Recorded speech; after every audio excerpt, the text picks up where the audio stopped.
What is up, guys? Happy Tuesday. Welcome back to another episode of Eat, Train, Prosper. This is episode 165, and we are talking training abs and calves. So this will be the conclusion of our training series. I'm sure we may revisit it at some point in the future, but it's been a cool series that we have done over the last 6-7 months that we are now wrapping up.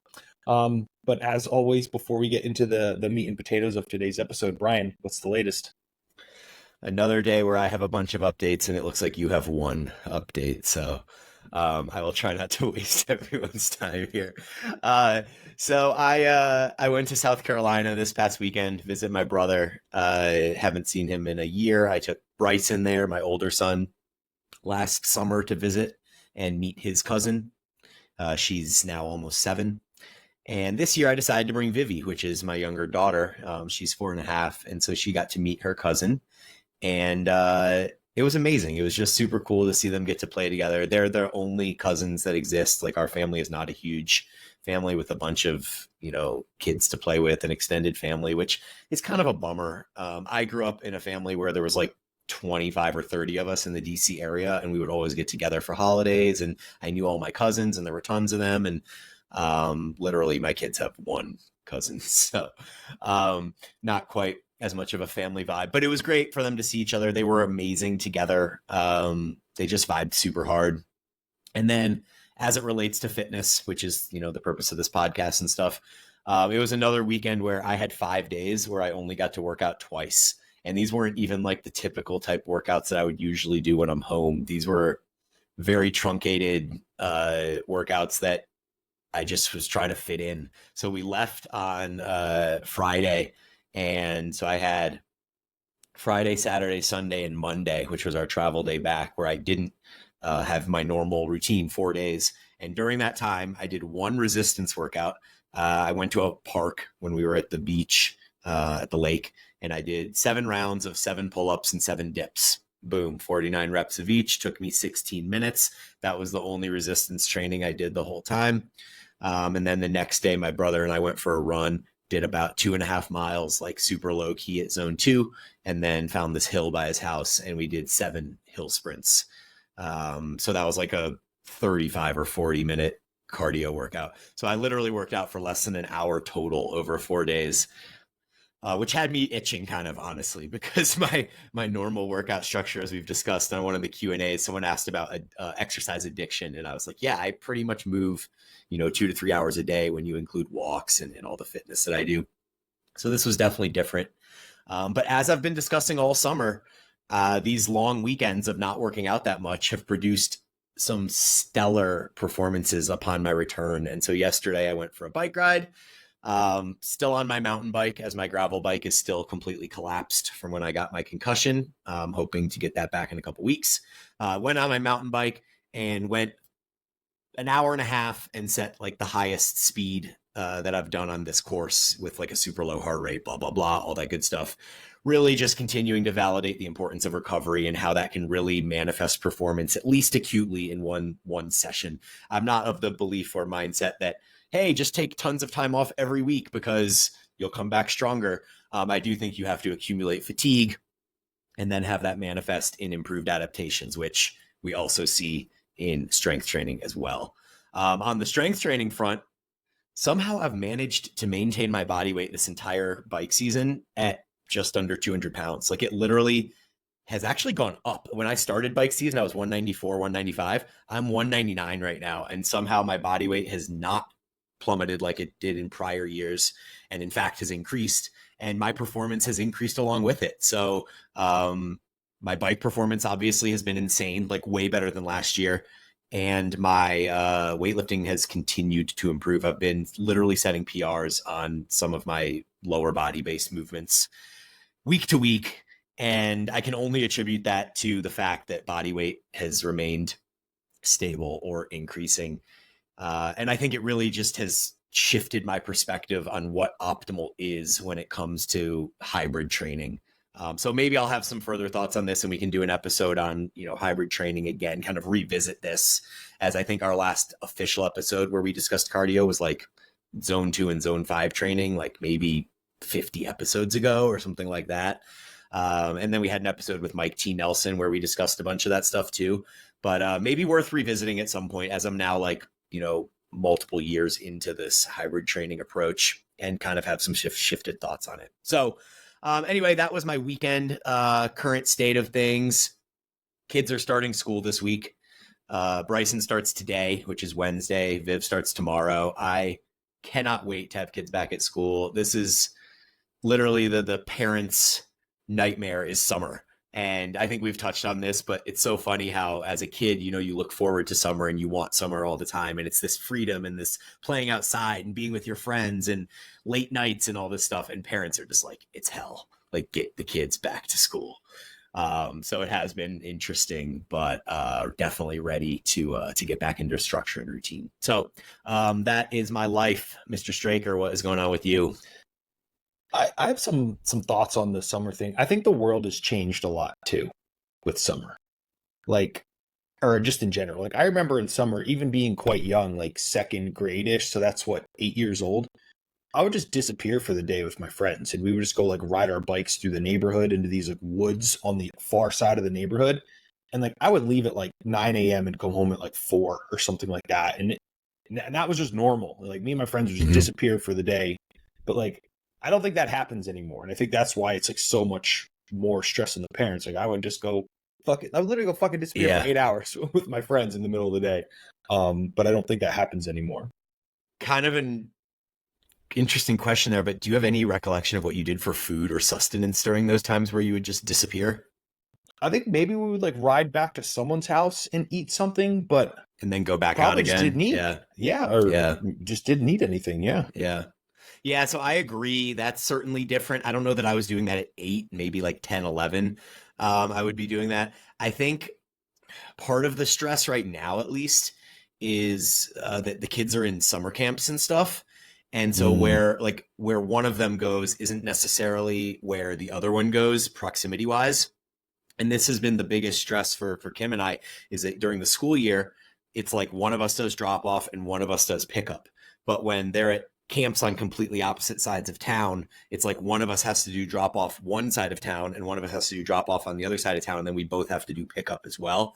And so we're wasting a bunch of time on either side of our day. And it just feels like there's a lot less time for us to do work or exercise or whatever it is that needs to be done, Yeah, that makes a lot of sense. Yeah. Okay. What's up with you, dude? So as you maybe have seen, I've gotten multiple questions about this from clients, people watching. I have this stupid bandage thing on my pinky. And I make the joke that I'm very patient in certain aspects of my life with investments and certain projects that are building, which I'll get into next. But then there's other times where I am the most impatient asshole on planet. And that kind of bit me in the ass, where I had a blood blister in my finger. I pinched it in between some plates at the gym, and then I got sick of the blood blister there, and I ripped it open one day, and it bled a bunch. And then, of course, being lazy, I didn't clean it properly or whatever, and then it got infected. Oh no! And then I've had that happen. Yeah, and then very strangely, a wart grew inside of it as it healed. Yeah, super strange. Super weird. I didn't want to deal with it, and I went to the dermatologist last Monday, so we're talking 10 days ago now, and I was a little bit firmer than I probably should have been, and my words were, I need this taken care of today.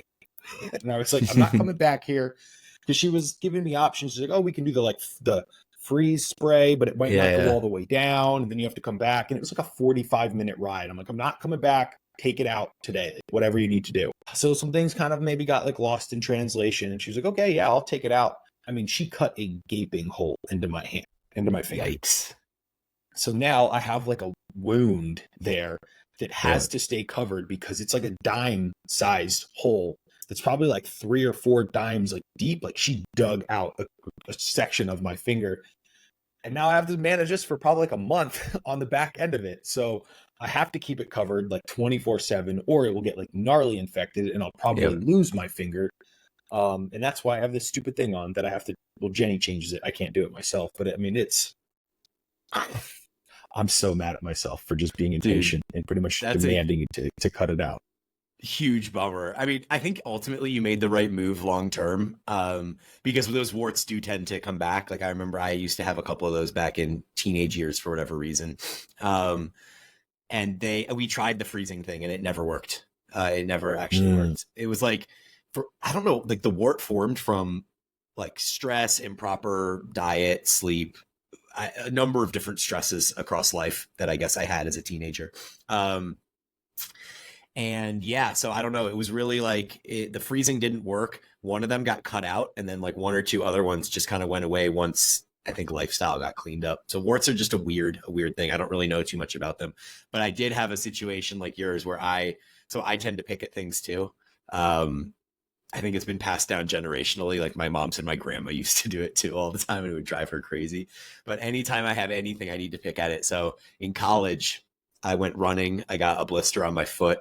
I used nail clippers to pop the blister, which is a whole other story because I didn't sanitize them first. So like a night or two later, I'm out partying. We're at this club. I'm in Rainbows, and there's like disgusting beer and sludge all over the ground, and I have this like open wound on my foot, and I guess it got infected either from the nail clippers or from the sludge on the ground. And literally the next day I couldn't walk. Like I couldn't put any pressure on my foot at all. And went to the emergency room, and they were like, yeah, you're like a day away from us potentially having to amputate something. So thank God for antibiotics. And within a day or two, I was, back to good. But there's a lesson in not picking at things. Yeah. This one, it's like, and all because I was like, I need this gone today because I'm sick of it being there. And now it's literally going to be like this month-long process until it's back to normal. Oh, man. Anyway, next, my approach. So I am 9 weeks and like 3 days post-op. I feel pretty good. And the way I feel pretty good is I'm not like consciously thinking about it and trying to like overly brace when I'm like picking up a weight or anything. Like I'm pretty much back to operating as is. And my approach to returning to training is I'm following pretty much my identical training program. I need to modify leg stuff a little bit, which I believe I talked about last week. But I'm only doing 2 sets of everything. And I'm going to wait until my training performance matches where it was previously before I escalate anything else or make any further modifications from a volume standpoint. So I want to return my performance on those top sets back to my baselines, which was the end of May, before I make any further modifications. And certain things are progressing very, very fast. Unfortunately, they're things that like you don't fucking care about, like the seated adductor machine. I'm like a week away from being back to where I was. Other things, I'm still like 20 kilos off, sort of thing. So that's just been interesting to see and watch how things can return a lot faster than you might expect. So that has had me excited, but still being semi-cautious of not like just, swinging for the fences fully, and being cognizant of like my bracing and overarching and those sorts of things there. Are you still getting pretty sore from the lower volume dose, given that it's relatively novel in the grand scheme of you coming back? So the first 2 weeks back, was getting insanely sore, but honestly, no, I'm the first leg session back, I got insanely sore. My calves hurt so bad. I was like, especially after like when I would wake up in the middle of the night to pee or in the mornings, because like your feet are obviously like a little bit dorsiflexed when you sleep. Yep. Just standing flat on the ground was like excruciating pain for my calves. So I was like walking on my toes to the bathroom I wouldn't have to stand flat. But other than that, no, like upper body really hasn't been getting sore really at all. Surprising. Okay. Interesting. And then the last update, which is just kind of cool, our undefeated nutrition for our cream of rice brand that we have here available in Indonesia is now up on Tokopedia, which is kind of like an Amazon, an Indonesian Amazon.com, where a lot of things are done here. So we are now shipping Indonesia wide, which is pretty cool. Dude, that's really cool. Congrats. That's awesome. Yeah. So it's been very cool to see something go like full life cycle from like literally what was just an idea message to then like formulating a recipe and selecting suppliers and then designing stuff. It's really cool to see, and we've gotten really, really good feedback on it too, which makes me feel great because I'm definitely that person who's like terrified to put something out there and people are gonna be like, this fucking sucks, you're stupid, you're bad at what you do. It's like, people are stoked on it. So I'm very, Yeah. very happy about that. Yeah, you have a number of different kind of companies and pans in the fire or whatever the saying is for that now. You have a bunch of different revenue sources, which is cool.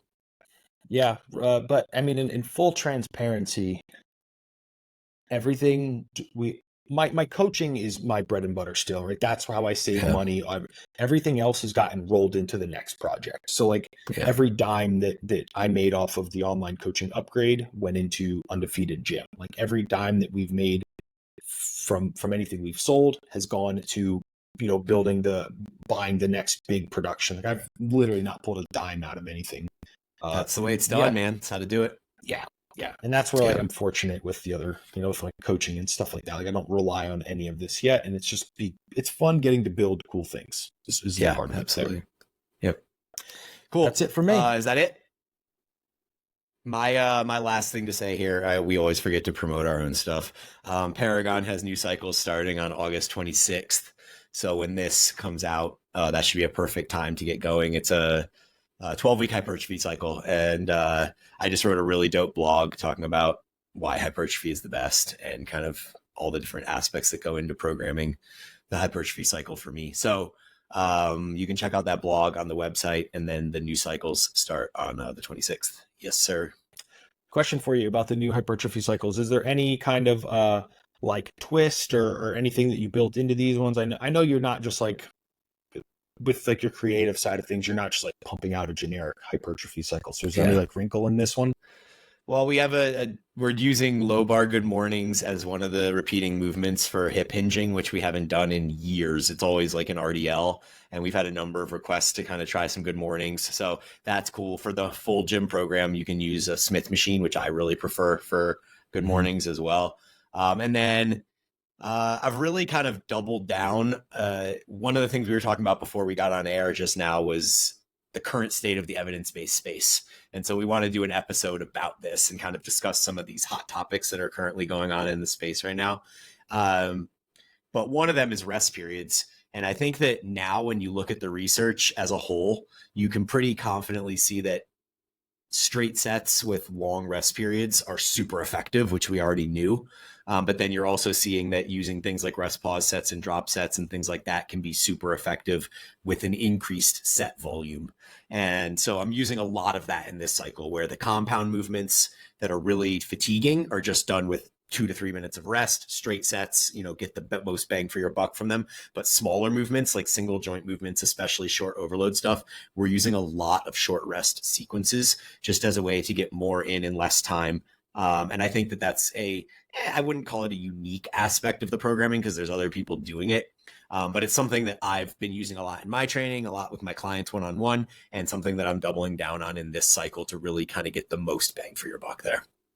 Yeah, perfect. That's pretty much the exact answer I was looking for. So cool. Well, thanks for the question. All right. Do you want to lead us into this one, Brian, here? Yeah, so this is our final one of the training series, abs and calves.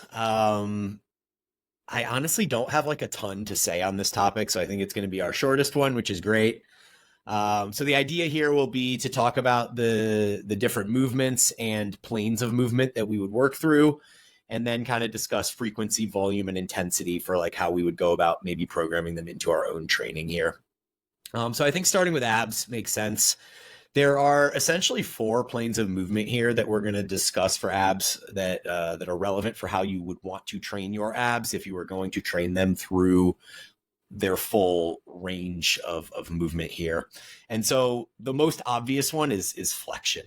That literally just means you're taking your upper body and you're moving it closer to your lower body, or taking your lower body and moving it closer to your upper body. So one example would be like a standard sit-up or a standard crunch or a curl-up or something like that. And the other would be maybe like a hanging knee raise, a lying knee raise, a gar hammer crunch, something along those lines. And so those are going to be the 2 most common, which are primarily focused on flexion. But the second component of abs is extension. And so this is actually a very undervalued and underthought about aspect of abs, because when you're doing both of those movements that I mentioned earlier, which would be some sort of upper body to your knees or some sort of knees to your upper body, you have the option of not just creating flexion, which is the contraction or the short position, but you also have the ability to create extension, which would be the stretching of your abs or the arching of your low back. And so you can kind of think about, if you're doing is it like a cat cow? Is that kind of flexion and extension movement that people do on the ground, or like, yeah. So that's kind of how we want to think about implementing ab movements, is that it's not just about creating tension at that short position where you're flexing the abs. It's also about extending the spine or arching the spine, because when you arch the spine and kind of extend it, overextend even in a sense, the abs stretch as a result of what you're doing. So if you're just standing there listening to this and you stick your chest up real big and try to kind of arch your back and lean backwards without bending your knees, you will feel a stretch in your abs. As you're stretching your abs, your spinal muscles are actually contracting. And then as your abs contract, your spinal muscles are actually extending or stretching.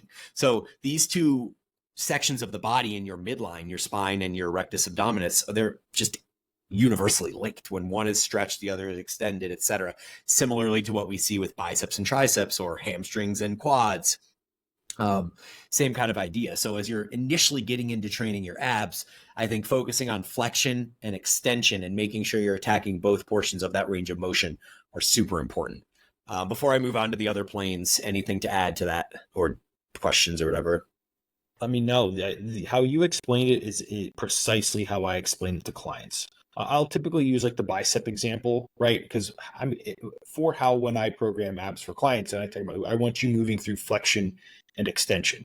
And I usually use this example of, you see people in the gym training their abs and they're just doing like a hollow kind of crunch hold and doing like twisty shit, right? And I'm like, how do you train your bicep? Like, we go through extension and flexion. You don't like flex your bicep and then twist your forearm back and forth for like 50 reps. Like, that's not what you do, but that's how people will train their abs. And I'm like, we take it through flexion and extension, just like we would a bicep.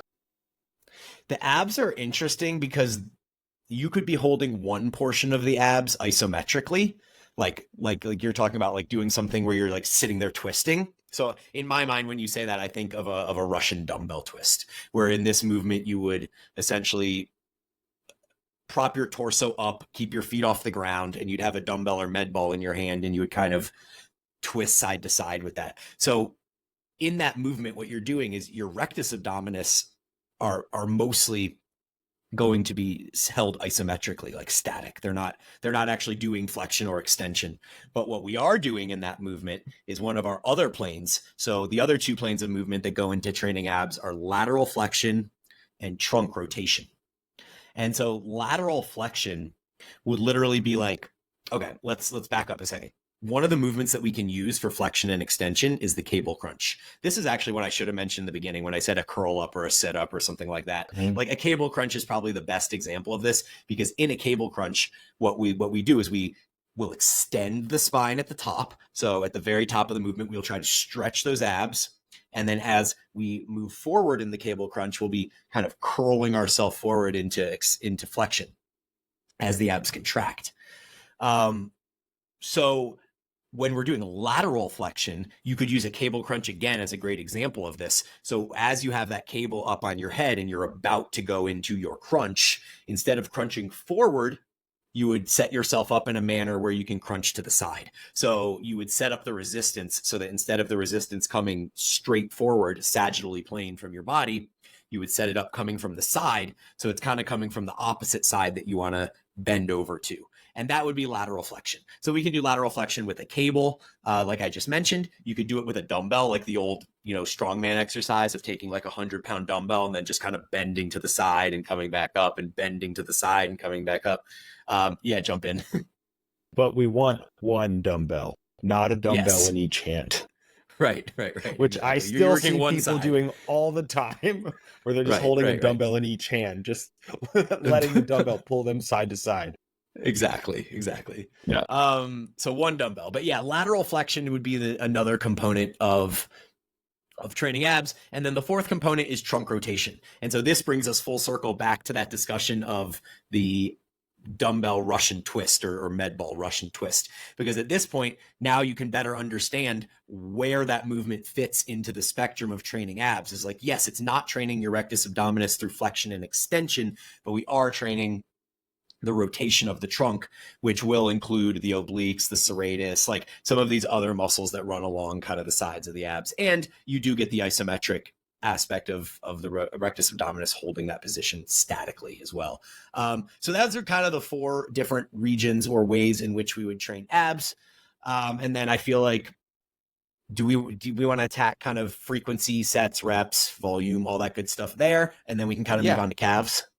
I think we should also include some like preferred or favorite exercises, maybe exercises we program most often, those sorts of things. Yep, absolutely. Do you want to start? Yeah, I will. So the thing with abs is I always try and include it in programs, right? However, it's always an interesting placement of it, because you place it at the end of a workout. I would say upwards of like 70% of clients are just going to skip it, right? I mean, I was guilty of that for literally up until 2022. I would never train. I would just skip it all the time. I would do like maybe 2 sets of abs per month. I have gotten significantly better at it.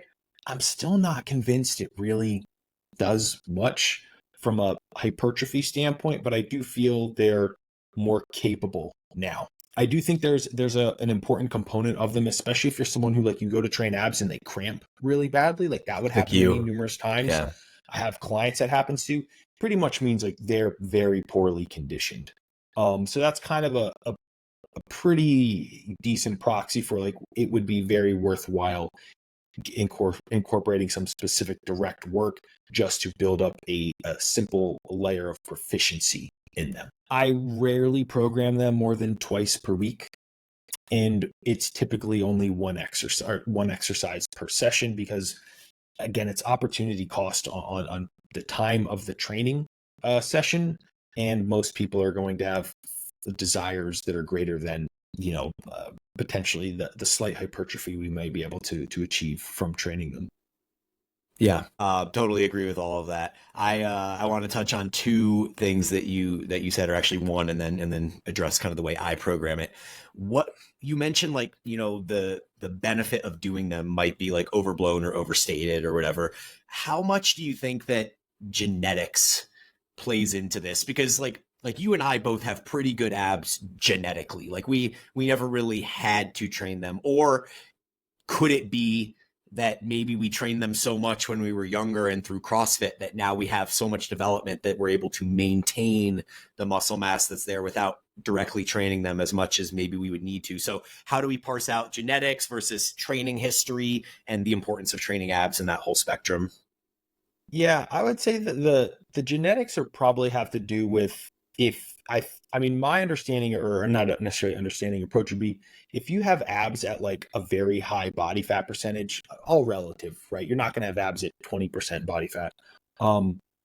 That's probably genetic. Like, and what I really mean by that is kind of like your body fat distribution is probably what most of that is. You might have a more balanced distribution and less of that more typical male androgen storage pattern. Hold on. But there we go. Oh yeah. 15% body fat.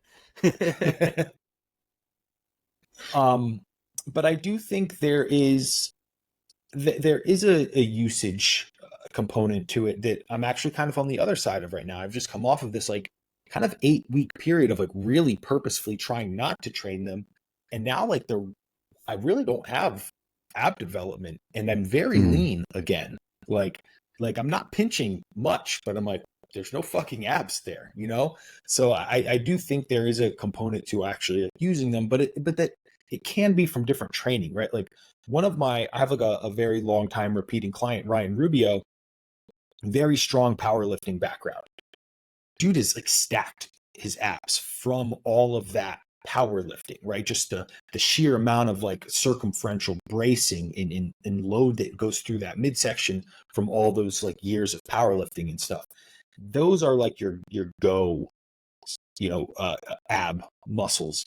So I do think that the background and the type of sport you played in those sorts of things can really, really contribute.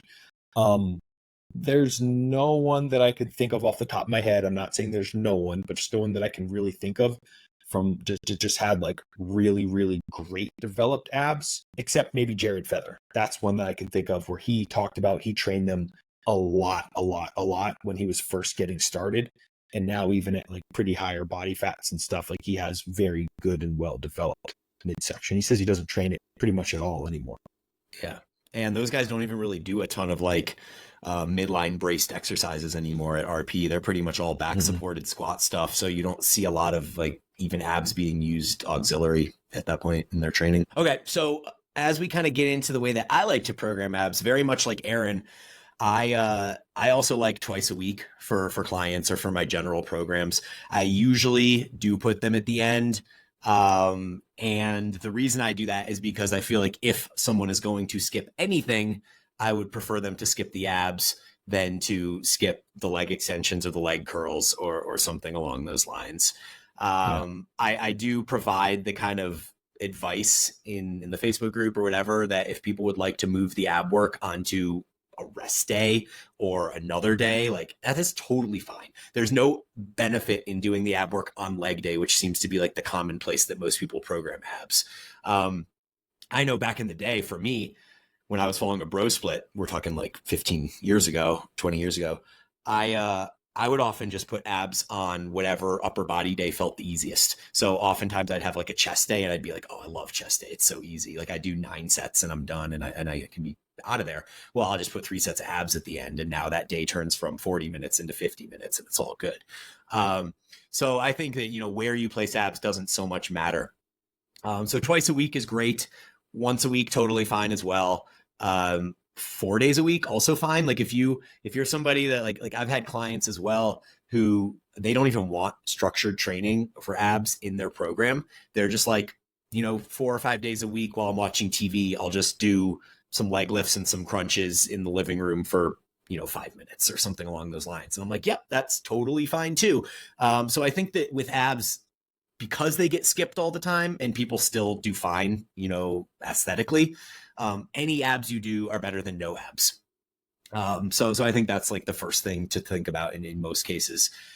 As far as exercise selection, programming, stuff like that, I love programming a superset of abs where we go from a lower ab exercise that focuses on the stretch or the extension into an call it upper ab exercise where we focus on the contraction. So we'd be talking about the first exercise being one where you bring your legs into your chest, and then the second exercise being one where you bring your chest to your legs.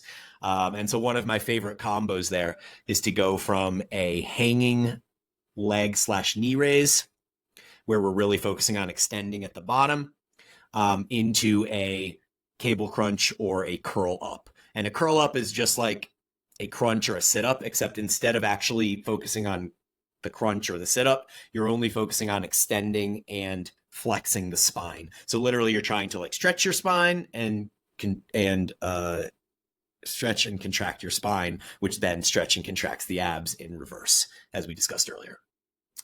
So something like that. Huge fan of a decline lying leg raise. One of my favorite things back in the CrossFit days would be to do the GHD, but in reverse. So you would basically put your low back over the hump where you would usually be doing sit-ups, and you'd hold the leg pads with your hands. So your legs, as you're doing your leg lift, your legs are coming down super deep as your low back is along the barreled pad of the GHD machine. And you get just an insane stretch in the abs at the bottom. And so I would superset that with GHD sit-ups. So you're going kind of the complete reverse of each other. Similar idea to what I was saying with, a hanging leg raise into a cable crunch. It's just more of like a hypertrophy focused version of kind of the same idea. So I love supersets like that.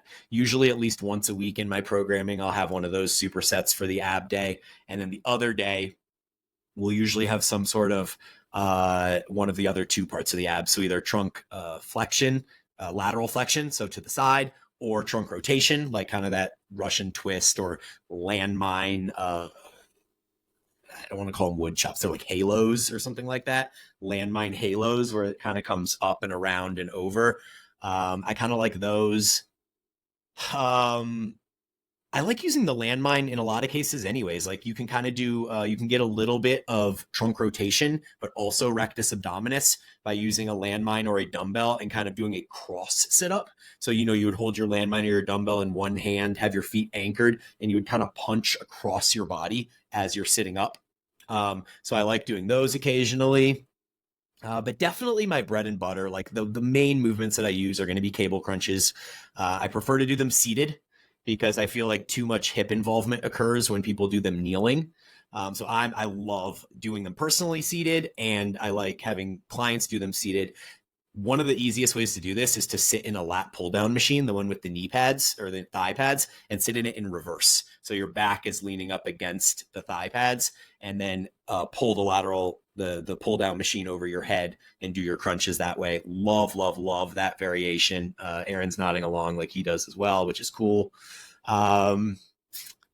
And then I think curl ups are another one for the flexion component. I love the curl up, especially a decline one. If you can get yourself on a Swiss ball or something like that, where you can really focus on using the ball to allow yourself to get full extension of the abs and stretch them, and then using the ball to kind of curl your upper back forward. I mean, that setup is premier. And usually I just stick in low, like the same rep ranges I would use for normal exercises, like 8 to 12, 6 to 10, maybe up to 15. But especially when I'm doing these movements as supersets, I will try to stay in that 6 to 10 range because you're getting 2 failure points. It's like, for me, it's the same idea of going from like a dumbbell lateral raise to a cable lateral raise, getting that shortened movement into the lengthened movement. In this case, I guess I'm going lengthened to shortened. Similar idea, though, keeping the reps lower because you're getting 2 fatigue points. And I think that covers the majority of my thoughts and implementation of abs. Anything to add? I do. I have a couple pieces. One of my favorites that you didn't mention, my all-time favorite is definitely the lat pull down. Cable crunch. Cable crunch. And what I love is like especially if you have one where the thigh pad is like adjustable, you can adjust the height to put it like right in your low back. And then that gives you kind of that physical cue of how to like arch around it to get that stretch at the top. Like I love doing that. One that I use a lot is a foam roller reverse crunch, where you put the foam roller behind your hamstrings and pin it in with your calves.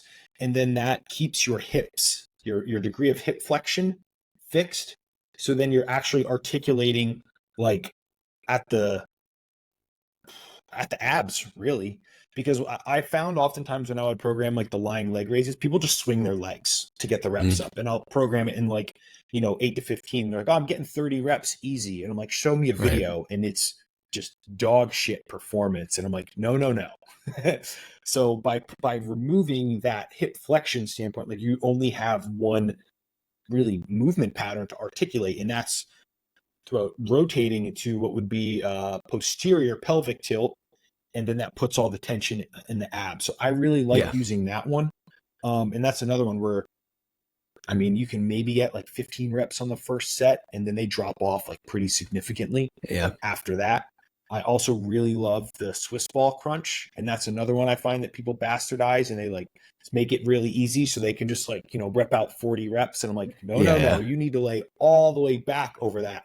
Let that ball really stretch you out, and then you're getting 9, 10, maybe 12 reps. Like it's very challenging when you do it right. Those I would say are my bread and butters there that I love using. I think the biggest mistake that people make, kind of piggybacking on what you just said, is using the hip flexors too much. And so if we're just raising and lowering the legs and there's actually no movement of the spine flexing and extending, then the hip flexors are going to be the primary driver of that movement. So when I talk about doing a hanging knee raise, I'm not talking about just like hanging there straight and then lifting your knees up. Because if you're just hanging there straight and lifting your knees up, you're just using your hip flexors for the most part. What we really want to do is focus on arching the spine at the bottom and curling forward at the top. And so that should be ubiquitous across any ab movement, is extension and flexion of the spine. And if your not movement isn't including that, then you are just doing it hip flexor dominant, and you will get some abs. Absolutely. Like I've done plenty of hip flexor work that has made my abs sore. And so you could be getting this feedback that you're doing great work for your abs, and you are doing some work for your abs, but you could be doing better work for your abs without the fatigue in your hip flexors, which you need for the other movements that we do that are going to be your bread and butter for your hamstrings and your quads and your glutes and stuff like that. So tiring your hip flexors out on ab movements is just not a prudent move. Cool. Well, moving on to calves, I guess. So we have two parts of the calf. We have the gastrocnemius, gastroc, and the soleus. The gastroc is going to be the big, bulky part of the upper calf that when you see someone, then you're like, damn, that person has great calves. That's because their gastrocnemius, gastroc, is quite developed. You see that bulge at the top, relatively close to the back of the knee, depending on where it inserts. And the gastroc is going to demand the majority of our training for our calves. When you train your gastroc, you're going to get some soleus in there too. It's not like you only are training your gastroc that way, but when you train your soleus, which is done with bent knees, so that you can think of the seated calf raise as really like the only way you can isolate the soleus is to keep your knees bent. You're not getting much gastroc in there. So you're primarily isolating the soleus. And then the soleus is just a much smaller muscle that sits below the gastroc, and developing it can look really cool when you're lean. Like if you're on stage and like calves are your thing, like you seeing the separation between the soleus and gastroc can look pretty cool. But I don't really program any soleus work. Like I just think when you're talking about bang for your buck, there just isn't much. And if we're going to be spending any time at all on calves to begin with, I just think 99% of people need to be focusing that attention onto the gastroc. What do you think? I mean, yeah, you pretty much took the words out of my mouth. If I'm putting two sessions of calf, like if someone's training legs twice or more per week, and we have like 2 sessions, and I'll typically put like a standing variation and then a seated leg curl if their gym has a seated leg curl. But if like someone's seated leg, seated calf raise.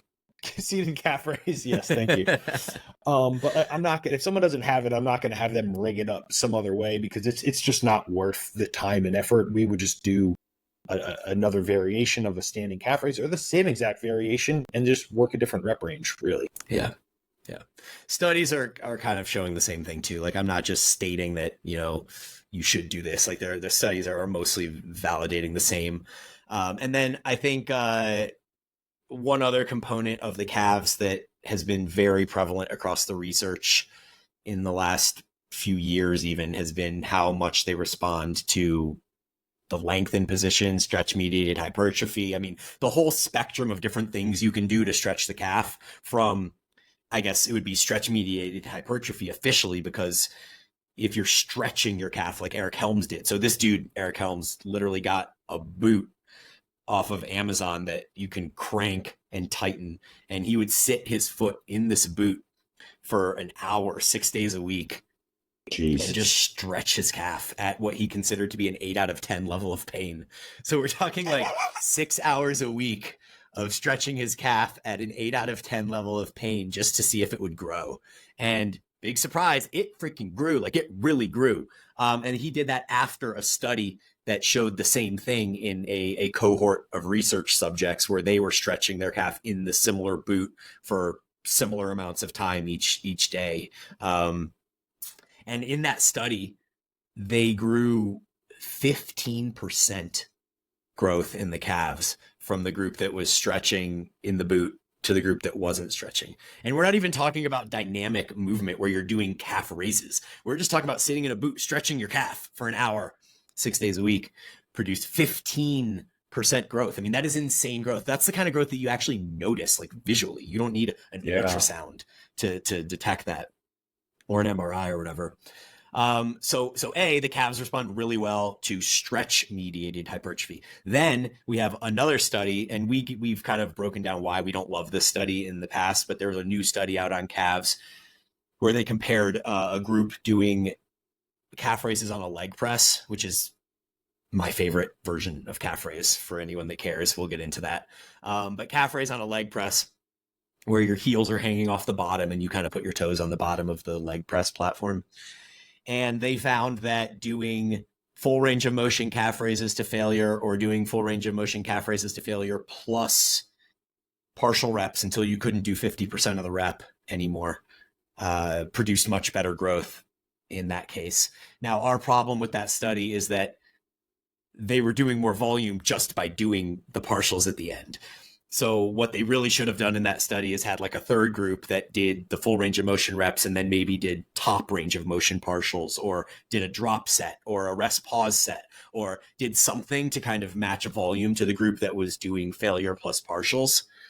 But without that data, we can't be 100% sure that the extra growth they received was from the partials and not from the extra volume that they were doing. So we don't really know, but it does seem that the lean of the literature in general seems to show that the growth of calves is improved by working it through the lengthened range of motion more and getting kind of some of those extra reps after failure. I have a question, Brian. Yep.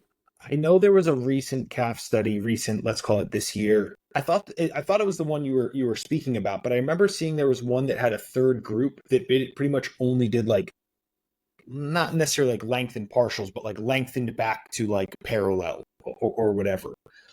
It could be a completely different study. It's a different study. Yeah. Okay. Yeah. And I can't like, you're right that there was a group that did that in another calf study. And that's why I was saying there's been like a huge amount of calf studies recently that kind of validate the same idea. But I, off the top of my head, cannot recollect the specifics of that other study, the prior study that you're referencing. Yeah, maybe I can dig it up and drop it in the show notes for the listeners. But it was one that the difference was profound enough where it actually changed how I'm training my calves. And I'm pretty much training them pretty heavy. And maybe like the first 2 reps, I can get like a full all the way up, like full contraction of the gastroc. And then I pretty much call the set when I get like pinned at the bottom and can't get off. And I'm pretty much just, I let my range of motion like shorten until I can't get like back to, what we would consider like out of a negative, and that's where I've been calling my set. So, and I've been doing a lot less and just training them like really hard in that manner because if I can remember like from this, man, I really wish I would have pulled it up. It was a significant improvement over the other 2 groups. Yeah, I remember that too. So calves just really respond to lengthened overload and stretching. So kind of related to this, when Dave McConey was here visiting me in April this past year, we went to N1 and hung out with Cass. And at the end of our session with Cass, Dave made us all go through this calf experiment because he's the guy, that's only trained one calf for like the last 3 years just to see if there would be any changes. He's super into calves, right? And so he had us do this test where we did a one-legged calf raise, standing on a riser so you can get that full stretch at the bottom. And he had us go up to the very top, like our top contracted position that you could achieve. And he had that marked. So he had like a little ruler and we marked with like a little piece of tape or whatever, like how high were you at the very top of your very first rep? And then he had you go through a set of single leg calf raises and he would stop the set when you could no longer get as high at the contraction as you did in the first rep. How many reps do you think like the average of us, me, Berto, Cass, and Dave, how many do you think we achieved before we couldn't get to the very top contracted position anymore? No weight, just body weight. 3 to 4. Yeah, so I think it was more like 6 to 10. Okay. But either way, like we're talking body weight, no weight, and most people when they're doing calf raises are not doing sets of 6 to 10 with body weight and then going to failure. Most people are using a heavy ass dumbbell. They're doing maybe 6 to 10, 8 to 12, whatever it is. But there's no way that they're actually achieving a peak contraction at the top. And I think that the point of Dave's demo there was just to say that it doesn't matter. Like, who cares if you get the peak contraction at the top? Because to us, it felt like we were still getting all the way up and we were losing half an inch, then 3/4 of an inch, then a full inch. And yet in our minds, we're like, yeah, we're still getting really quality calf work in right now. It feels like we're still getting a full range of motion. But it just doesn't matter. Like, even if we were getting less range of motion, or like you said, even if we're going only halfway up to the point where our feet are parallel to the ground, like we're going from a stretch to feet parallel, then a stretch, then feet parallel, you can use so much more weight in that setup than you can trying to get full range of motion all the time, because we were limited to using just body weight. But that's not going to produce the best calf growth. Using a heavily loaded weight in the bottom range of motion is going to produce much better calf growth, according to kind of all this research that we've seen over the last few years. And I think that that speaks to the way I've always trained calves too. Like my entire life, I've done single leg calf raises with a dumbbell on stairs because that's just the most accessible for me. It's the number one way I train calves. Even though I said the leg press is my favorite, I do think doing them on the leg press is my favorite, primarily because I can do it bilaterally, so I don't have to fail twice. But single leg calf raises on a stair holding a dumbbell have been my bread and butter throughout the majority of my training career. And I would be doing it with somewhere between 50 and 75 pound dumbbell sets of 8 to 10. And there's no way I was getting a full contraction at the top, but I really just don't think it matters. And I think most people's calf training probably could be heavier than they're doing it if they're focusing so much on the contraction. Yeah, I agree. I watch people a lot, in the gym, and I see what people are doing. And I would say 7 out of 10 times people still are not taking their calf into the stretch position. Like that knowledge still has not permeated to your average gym bro in 2024, which is wild to me. But that's just the reality of what I see when people watch. Yeah, no, I agree. Okay, so as far as programming them, I, much like abs, I program them once or twice a week. They're usually at the end. Sometimes we do them, sometimes we don't. I went through a period of time where I was programming them before my quad movement, and it was an experiment to see if doing it would increase range of motion at my ankle for the quad movement. And I actually think that it helped.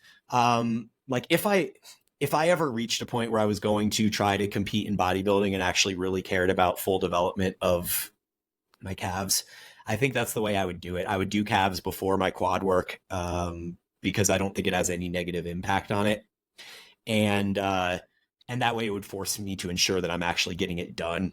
But given the current state of me, caring as much about biking as I do about lifting, not intending on stepping on stage anytime soon, calves tend to be something that gets skipped a lot of times. I would say I tend to do them once, maybe twice a month, even though I program them 4 to 6 times a month. And usually what I'll do is just do the single leg calf raise on the stair with the dumbbell because it's right there. It's accessible. I have a home gym. I don't have a leg press where I can do calf raises. So that's really my preference personally. As far as programming it for the masses, usually I'll do the calf raise, leg press. For home gym, this is actually something we usually in the other episodes we talk about. How would we do this for home gym and full gym and dumbbell programs? I don't think we need to do that full spectrum for these movements, but I do think for calves, one of the really cool ways that you can create a 2-legged bilateral calf raise at home would be to use a dip belt and stand on risers. So I used to do this a lot when I cared about calves. I would stand on like a platform a couple inches high. I'd throw a dip belt on and I would use my hands to brace on the power rack and do calf raises that way. Same thing can be done with a safety bar. So again, standing on a riser, safety bar on your back, holding on to the power rack for balance. Both of those super effective variations of calf raise for at-home people. Just annoying because they take setup time. And so that's why I tend to veer more towards the single leg calf raise on the stair versus trying to set up the bilateral calf raise. Yeah, I would say same thing. I'm programming fewer and harder sets. I'll almost always take programs calves to failure, but I'll provide a titration ramp up so that people don't end up like I did, and incapacitated and unable to walk around. And I'll say leave it at 3 RIR and then scale, titrate up from there. I'm always doing a bilateral standing. Right now I'm doing them on the pendulum squat, actually, which I do like because the hip is really the pressure point. Mm-hmm. All my favorite calves, I would say my favorite calf machine of all time is the Cybex, kind of seated, 45-degree angle one. It's like a little, it's kind of like your linear hack squat sort of setup, but it's like a calf raise there. And that's because you can push through the hip and you don't have to worry about the bracing through the core or anything like that. It's just simpler, I would say. But yeah, lower rep range, like we talked about, and no more than twice per week, unless someone really has a wants their calves to grow. They do respond well to volume while you are still performing that volume. But when the volume returns to normal after your calf cycle, there goes the kind of the notable increased gains there. Interesting. You can't hold on to them, huh? No, because there's a time where I was training them 5 days per week, in 2021. No, 2020. And they actually did grow. I was like, holy shit, it's working. And then once I stopped and went back to a normal volume, they literally returned to. Interesting. I wonder if some of that was just accumulated fluids and stuff and probably stress in the calves. But so I have a question on the pendulum. So does your pendulum have a gap at the bottom and then that's where you're putting your feet so that you can get that full stretch? Yep. Gotcha. Yeah, mine does not have a gap at the bottom, which is unfortunate because I would love to do them on the pendulum as well. But it's I can't even get the stretch if I put my foot on the platform, The platform, the platform doesn't go all the way to the floor. There's got it. Probably 8-inch, Oh, wow. Difference. Yeah. Yeah. I wonder if I could cut the bottom of my platform. That'd be cool. Sweet. Well, I think that's all we got for calves and abs. Yeah. So this was cool. I think we ended up getting way more deeper into it than we had originally thought and planned. But I think for muscles that are typically overlooked, there was a lot of good takeaway in here, specifically the flexion and extension of the trunk for the abs. I cannot stress how important that is and how you can train your abs like any other muscle. Just take it seriously. You don't need a shit ton of reps or anything like that or sets, but just push them through full flexion and extension, and you'll at least get stimulus. I cannot guarantee that they're actually going to grow to a significant degree, but you will definitely get a stimulus there. So, as always, guys, thank you for tuning in. Brian and I will talk to you next week.